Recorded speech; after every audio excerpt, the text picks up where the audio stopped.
Hello दोस्तों, प्रणाम। मैं सुमन गुप्ता अपने यूट्यूब चैनल पर आप सभी का स्वागत करती हूँ। आप सभी के बीच में एक बहुत ही प्यारा विवाह गीत गाने जा रही हूँ। अच्छा लगे तो लाइक सब्सक्राइब जरूर करिएगा।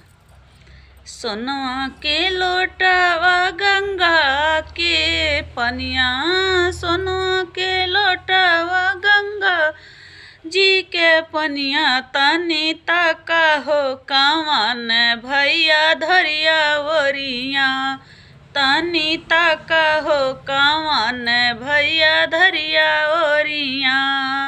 कैसे के ताकी बहनी धरिया ओरिया, कैसे के ताकी बहनी धरिया ओरिया। बहिना धरिया गिरावत फटेला छतिया, बहनी धरिया गिरावत फटेला छतिया।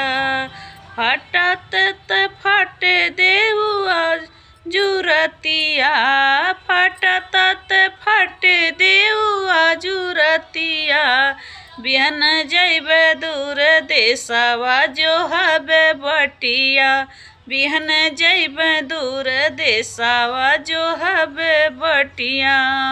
सोनवा के लोटवा गंगा जी के पनिया, सोनवा के लोटवा गंगा जी के पनिया, तनी ताका हो कावन भैया धरिया ओरिया, तनी ताका हो कावन भैया धरिया ओरिया।